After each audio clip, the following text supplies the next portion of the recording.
So it's had a long and interesting run. But while the client-side computer was continuing to evolve in that model, we also saw some killer applications emerge which brought us the internet as an alternative place to new computing.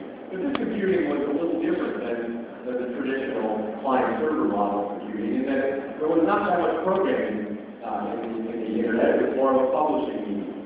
But it led to the development of these super-scale computing facilities that everybody now is beginning to understand means of what we call cloud. And so, the first phase of the presentation I want to focus on is next era, the one that's really beginning right now. And I call this the cloud era. And as we'll see as we go through this, it's important to understand that while these two technological mechanisms, the evolution of the client device and the evolution of the internet, are happening in parallel and we're obviously interconnected through applications like web browsing, that we're really at a point now where they're going to be converged under a new model and become a large integrated system for application development.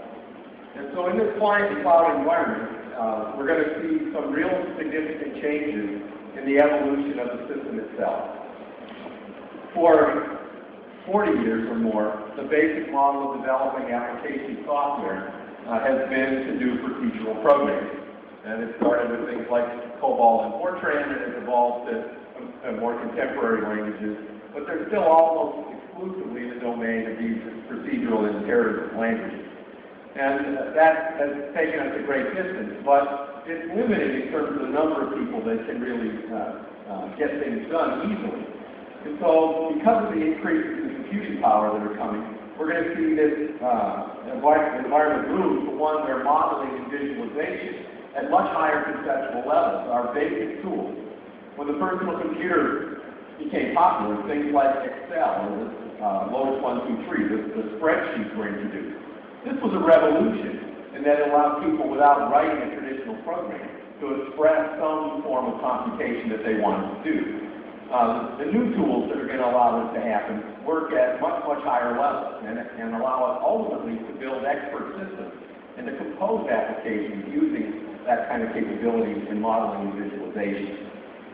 The next big change that we're going to see is one away from the computer being used for discrete tasks, where you have to know what the tool is and how to use it, and you tend to use it for one thing at a time, to an environment where context and intent are essentially interpreted by the computer system based on observing history and observing the surroundings.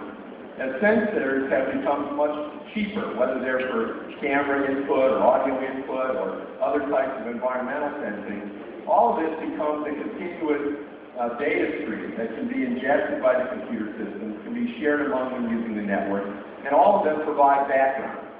Moshe showed that vision demo of the PLD project, and that was an example of using GPS and other location technologies coupled with other local inputs and context that was provided by what the users were doing in order to provide signaling at just the right moment, notification. And that's an example of bringing together this concept of content and intent in order to create a new model of application. The next big thing I think that the industry is also going to have to take on is a change in how we build these large-scale applications. While this happy little thing called the personal computer grew up and has become an integral part of people's lives, the complexity of the software that we write across the entire system has become very large. And with that scale and size has come a nonlinear increase in complexity.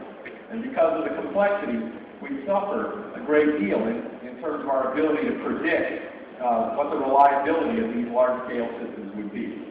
In essence, computing and software development is still a young science, and in fact, in my view, has not really evolved yet to be a true engineering discipline. I think that sort of true engineering evolves at a point when an ad hoc model of doing work, whether it's in sciences or other things, becomes more formalized. And in particular, for the software, there are two attributes that we really like to have. We like to have verifiable software so that we can actually use the machine itself to reason about the correctness of the software, and that it does exclusively and always what it's supposed to do. And we also want to be able to build much, much larger systems. We see no limit in the near term to how much computing power will be available. And so implied in that is that we're going to build larger and larger software structures. And with that, we'd like to find a better way to do it than we do it today. And I think formal composition of software will become more and more important in order to deal with that. Another big issue that we have today on the internet, and I think it's at the root of many issues, from spam to cybercrime and some forms of the issues we have with cyber terrorism and even cyber warfare, stems from the idea that when we invented the basic technologies of the internet, one of the things we didn't include was any rigorous forms of identity. And so today many people enjoy an anonymous and pseudo-anonymous set of applications on the web. But as the internet or cyberspace becomes an integral part of our lives, and there's almost a seamless blend between the physical world and the cyber world, I think we're going to necessarily see a transition to where in some things that people want to do on the internet are going to demand more reliable credentials, not just for people, but for the machines and the applications that are acting as their proxy on this network. And yet, we know that we don't want to use simple identity mechanisms that might have been used in the physical world because of the ability to spread them so broadly in cyberspace. And so we're going to evolve from simple identity systems to what we call claims-based identity systems, where using cryptographic technologies, we can take individual claims, have them proved at an appropriate level, and then use them in cyberspace to identify ourselves in order to give assurance of identity for specific important tasks. So I think these are four major classes of evolution in the core technologies that will be used to build these future applications. So as we move into this environment, into this cloud plus client architecture, we see that there are going to be many, many types of clients. In Microsoft's history, of course, our first business was the personal computer. That evolved into the servers that were largely used in enterprises and even in small businesses. But today we see an incredible diversity in the places and styles in which people will interact with and consume the output of computation. And so we're going to continue to see a spreading out of the places, the client devices where people will interact with that. And then the cloud itself it represents a new way of thinking about it. So let me talk about each of these things briefly so that you can understand how we think this evolution takes place. As I said earlier, I define the cloud as what happens when you add programmability to what was a largely publishing medium of the internet. We take these super-scale computing facilities, communication facilities, and we build a safe environment where people can write their own applications and deploy them on that infrastructure, as opposed to just being able to push a web page out to people for consumption at the edge. And so today, when people look at the cloud and see how it's emerging, it's actually already gone through four evolutionary steps. The early days of the cloud, you tended to hear people talk about software as a service. And there was the implication that the application was really running in this infrastructure, in the backbone of the internet, and you would consume it in some lightweight way, typically through a browser in a client device. But I think people have already seen the limitations of that particular environment. And as you'll learn in a moment, if you believe that this next generation of microprocessors will enable a wholesale shift to this natural user interaction model, it becomes impossible, both in economic terms and in latency terms, to be able to make this type of natural interaction occur over that long-distance interface. And so I think we're going to continue to see an evolution.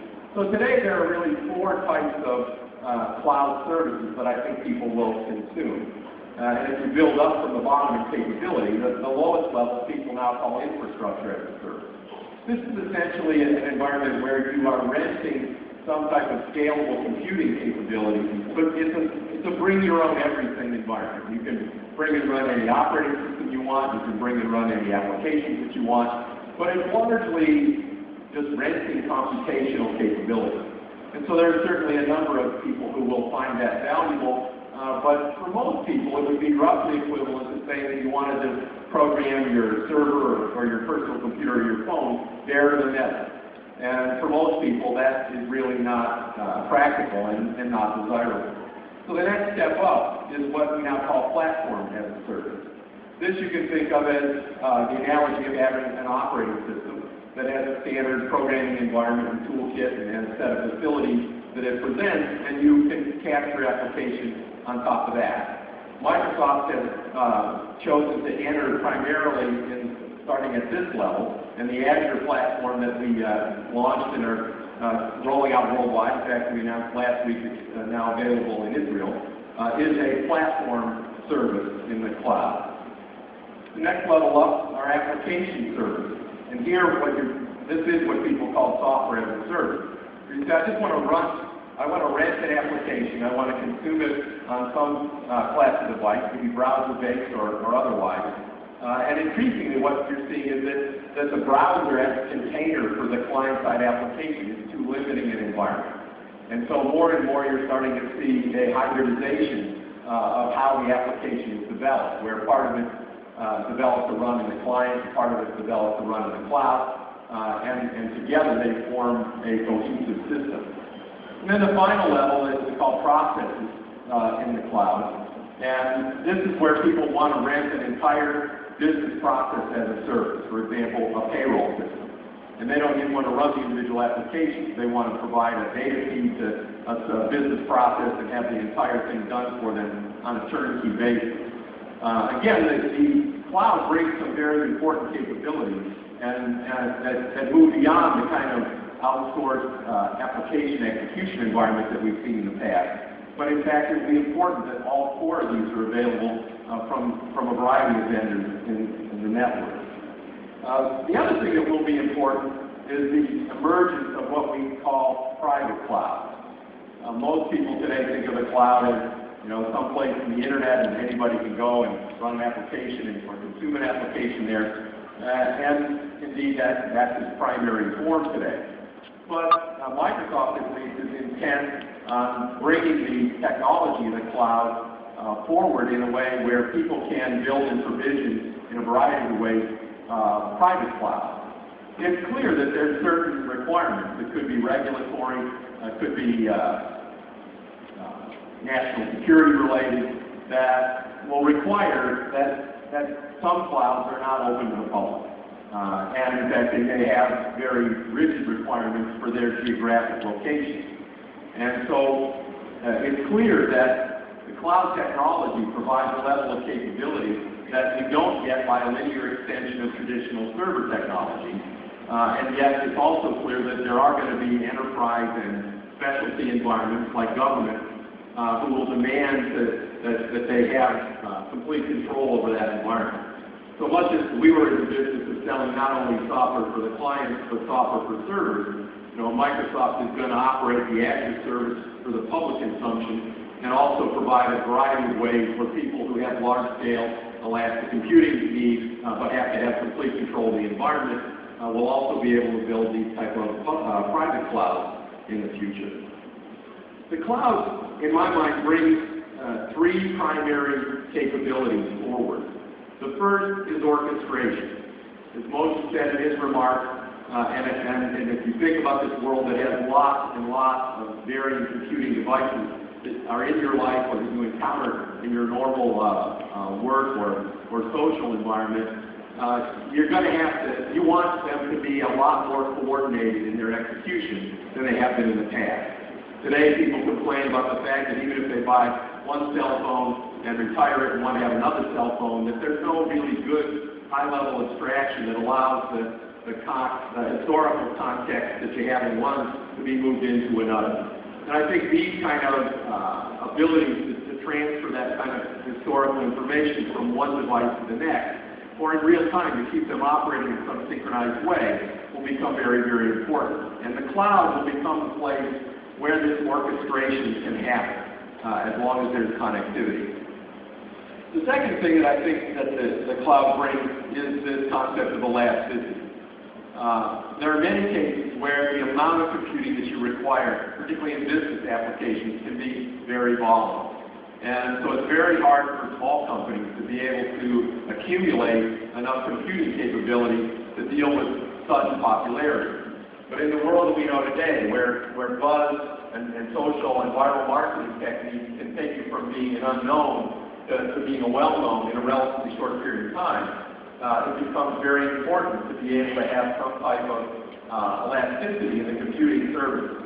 And so these hyperscale computing facilities that we call the cloud data centers really allow that type of scalability on demand in a very easy way, as long as you capture applications in order to be able to take advantage of that.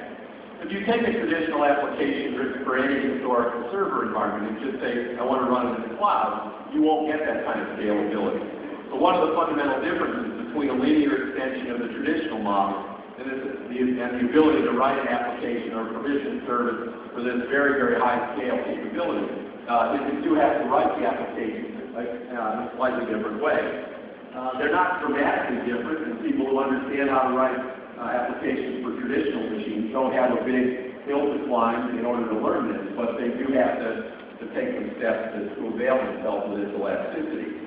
The last, and I think in many cases, maybe the most important capability that the cloud brings, I think it becomes the authoritative source of information. And whether that's consuming public data feeds, Twitter feeds, or many other types of streaming information in the future, or very large proprietary data sets, the ability to go to the cloud and believe that that is where ground truth is represented, even if it's largely selectively cached locally in very large storage on any of the client devices, allows us to believe that all of our information will remain in some synchronized fashion, and then we can begin to compose these things, essentially mashups of incredible complexity by believing that the authoritative data sources are available there, whether in public or private environments. Let me talk now a little bit about the client. We see the clients evolving, as I said, to have great variety. And Microsoft started our business with the personal computer as a desktop environment. Gradually it became so important that people said, I have to take it with me. And so the laptop was created to create a portable desk. And that has, again, carried us a long way. At the other end of the spectrum, people had phones, and phones were very important, and they said, hey, I want to take my phone with me everywhere. I don't want to be tethered to that office phone. And so mobile telephony, first portable phones in home and office, and then mobile phones were created to solve that problem. And now what you see is sort of the collision of these two very powerful, I don't want to be without them forces, where the computing capability has been put down into the mobile phone, and where the communications capabilities of instant messaging and voice messaging are essentially integral to how we operate in the computing environment. And so when you organize all these things, we now tend to think of this, and Moshe talked a little bit about this, as sort of a multi-stream environment. Since visual display is the highest bandwidth way of putting information into the human brain, I think displays will continue to be central in the largest number of man-machine interactions. But they won't be exclusively used because there's often context in which that's not an appropriate way for example, risk reasons or other reasons. And so the way that I tend to think of it now is sort of in this triangular model where there will be fixed computers. And in fact, I believe that the replacement for the desktop is the room. That in a sense, when you don't have to fold it in half and take it with you and run out of battery, there will be a lot more things you'll be able to do now. And so equipping a room in terms of having many interactive and display services, a lot of computing power, a lot of sensing capability, this is going to create a different way of working or even being entertained. I think that subset of that capability will continue to be something that you want to take with you. And certainly all types of productivity and creativity applications are going to continue to demand some type of interface like that. And so portable computing will be important. The difference between portable and mobile is in portable you can move it and then use it. In mobile you want to use it while you're moving. And so mobile computing, coming up from the cell phone in particular, will be increasingly important and sort of the most basic and perhaps most personal computer that people will have in their lives. But somewhere inside this triangle, there's going to be, I think, literally dozens or hundreds of other form factors in which computing will present itself. And some of these will have screens, and some of them won't. Your car is increasingly just a big batch of computers that controls the mechanical components, and the movement toward, for example, electric vehicles will only accelerate that trend. And yet it's clear that in operating a car, you don't want to take the traditional graphical user interface and try to operate it there. And so in vehicles we've tried things like voice command and others. But somehow all these things have to come together in a better way in order to make it work. What I think is important is that these other devices will almost always have some relationship with one of the classes of machines that are at the vertices of the triangle. And so oftentimes you'll think of these in a companion relationship, and that's how the command and control contextual environment will be established. So what this brings to us is what I think of as the cloud plus client platform. And in this case, it's important to think of this not as two things, but as one thing, where we'll have a new set of programming tools, where we'll think of the client and the cloud as one integral distributed computing platform, and we'll increasingly think about architecting applications to run across that platform. So while this has been happening, one of the things that has also been happening is another fundamental change in the underlying architecture of the microprocessor. A lot of this growth has come from this exponential gain in capability, but in the past, the thing that people often call Moore's Law got interpreted as the computer would always get twice as fast every 18 months. But that wasn't what Gordon actually said. What he spoke about was really the lithographic process for making the transistors would allow the scaling of the transistors to double about every so often. And from that, we've derived not only greater capacity in these machines, but we also, for many years, were able to increase the clock rate by lowering voltage and be able to contain the total power envelope in something that met the requirements of all these computing devices. But a few years ago, and certainly many of the colleagues at Intel here would have been party to that evolution, realized that this type of linear clock-driven extension of the processor architecture was going to hit a physics wall. And that's certainly reflected today in what you see in the current generation of microprocessors that have 2 cores or 4 cores, or in the last few weeks you can see 8 and 12 core machines that are still homogeneous cores, but where it's an assumption of parallelism that gives us performance increases and no longer an extension of one machine's clock rate. That's a very profound change for 2 reasons, maybe 3 reasons. The first is if you're going to have to operate in parallel to get performance, most of the world's existing programs won't get faster automatically from one generation to the next. That's a big change. The tools with which to get parallelism in a reliable way out of applications are quite different than the ones that people have used to cast traditional programs.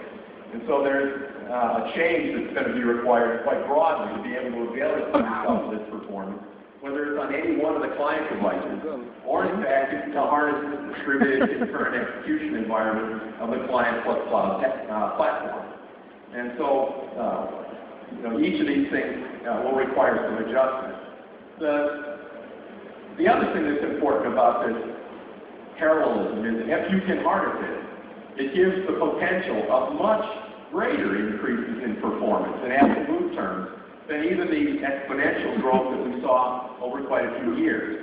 And so probably starting in about 2012, we're going to see heterogeneous high floor count microprocessors emerge that allow us to potentially get a step function increase for parallel execution applications that could be as much as a factor of 50 or 100 times greater than the machines you currently have. So if you believe that that's going to happen, and I do believe it will happen, and we've been working with Intel and others in the industry for almost a decade to prepare for this evolution, then you are forced to answer the question, well, if it really is 50 or 100 times faster in whatever device you're using, what do you do with all that power? Just running traditional applications, faster wouldn't be that useful even if they would scale up in terms of parallel performance, and they don't. And so we believe that the fundamental change that this step function increase will bring is a shift to this natural user interface model. And this is essentially where we're going to not just sort of stick our toe in the water as we have for the last decade in emulating human sense type interactions, but we're going to be able to do a good job on multiple of those at the same time, even in the smallest devices. And with that holds the promise of moving into this model of the natural user interface. Up to this point, we have experimented quite successfully in some cases with a variety of algorithmic ways of operating like people operate, starting to listen and be able to do speech recognition or speech synthesis, recognizing handwriting, adding some touch capability. But each of these we could do only in a fairly weak way, and even if we used the whole machine, we couldn't do a great job on even one of them, let alone n of them at a time. And yet it becomes quite clear that if you want to have a transformational implementation of man-machine interaction technique, you really have to address it in a more holistic way. And so happily, this 50 or 100x performance increase that's about to arise can now give us the capability to take sort of each 10x and apply it to one element of this man-machine interface change and get a good job and allow us to essentially really build a whole new model of man-machine interaction, which we call the natural user interface. And here we'll bring together environmental awareness, contextual awareness, machine vision, machine learning, and many other capabilities to build this new model where we're not just animating the traditional graphical interface in an alternative way, which is really what we've done for the last 10 years.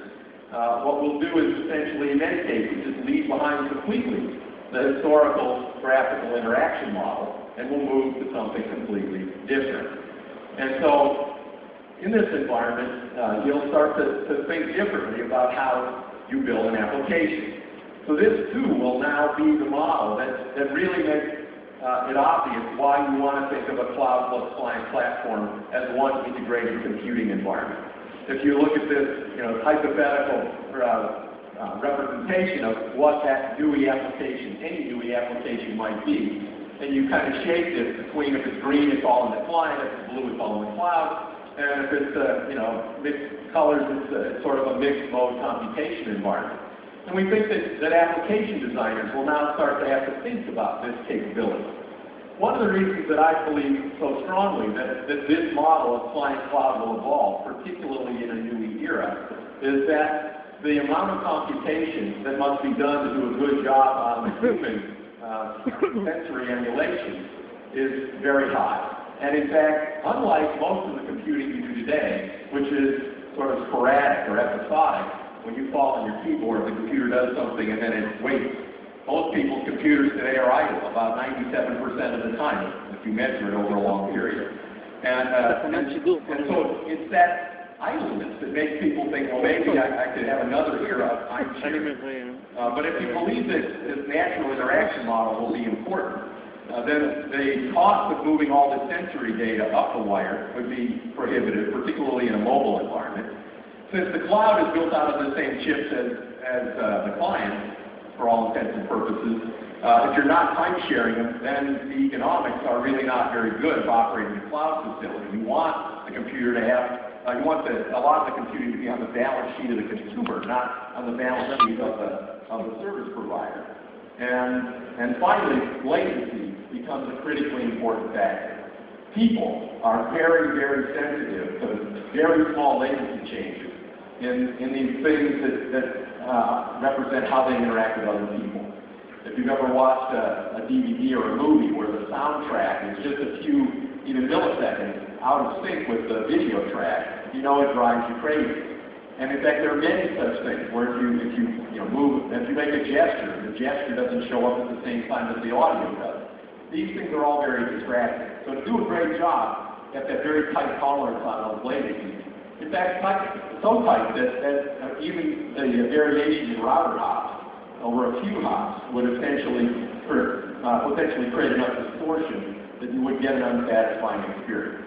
So the combination of economic scale, continuous computing requirements, make me think we're going to get, for the first time, really high utilization of the computing capability that's near us. And in fact, no really good way to have that class of computation performed up in the cloud. So we've been experimenting with developing a set of applications that move into this natural user interaction model. One of the ones that I funded in my incubation team is a project called Gustav. It was on display out here tonight. It's essentially a completely natural painting system, which even professional artists are usually quite amazed to try. And what it actually does is it uses computational modeling of every element of the painting process. So we have computer models of the surface of the paper. We have computer models, for example, of the bristles of the brushes. We have computer models of the paint and the fluid. So you can, for example, say you want to make an oil paint, and take a brush and drag it across the paper, and it will essentially compute what that spread would look like. And it actually computes the drying over the real drying time. And so just like a real painter depends on how the drying happens, you have to emulate every aspect of that. And we have done that to show what it's like and how realistic it can be to use it. This is also interesting as you contemplate a world where there's a lot more capability in the digital display, ultimately including displays for three-dimensional capabilities. The next thing, and Moshe talked about it, is sort of Project Nepal. That essentially the motion and depth capturing camera technology that will come out later this year for Xbox, and you're going to get a live demonstration of that here, which is quite a rare treat. This is an amazing piece of technology, not just in the hardware things, but in terms of the amount of software that had to get done to get this thing to happen in real time and a modest amount of computing capability. Another demo that was outside, and I hope you got a chance to see, is Pivot. This is a completely different way of navigating through the huge sea of information that's on the internet, one that, in a sense, models more directly your thought processes in investigating and following things, not just in the traditional link following model, but essentially allowing you to take any particular place and reorganize the entire web, if you will, or all the things that are interesting to you around that in a dynamic way. And it gives you a different way of navigating. And then finally, we have a new capability that we just launched as part of Bing Maps, where we bring the ability to down to street level to not only look at the street, but you can actually ultimately go inside buildings where people can essentially build internal structures and add them to this. And you can even do live video and find it and see it in the maps that are on the internet. And you're going to get a demo of that on stage here tonight in a few minutes. So with this change, the computer moves from being something which has largely been a tool, one that works at your command. If you're very skilled, you can do amazing things. If you weren't very skilled, you might get some interesting things done, but it would be more lacking.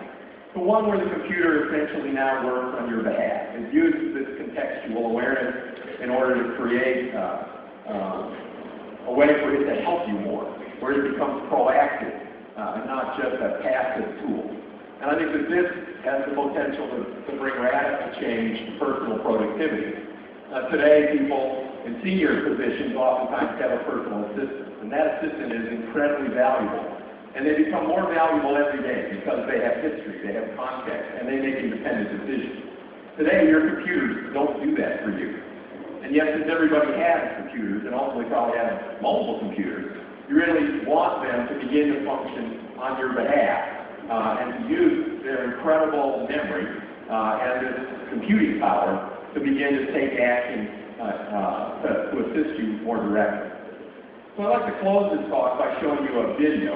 It was too complex to take and restage this demonstration, so I brought 6 minutes of me giving a talk to 15,000 Microsoft people last summer. We wanted the whole company to get behind this idea of a natural user interface. And for a company whose primary business has also been in the enterprise, in personal productivity applications, one of the questions we often get asked is, well, this is all great, but how will you use this stuff in a business environment? And so a group that works for me built a set of prototypes, bringing our research work together and some of these models to build a prototype of what it might be like to work in the office of the future, where in fact the computer is the room that you're in. So I'm going to show you this video and we'll finish with that. Go ahead and run the video. So what I'd like to do now is go over here and show you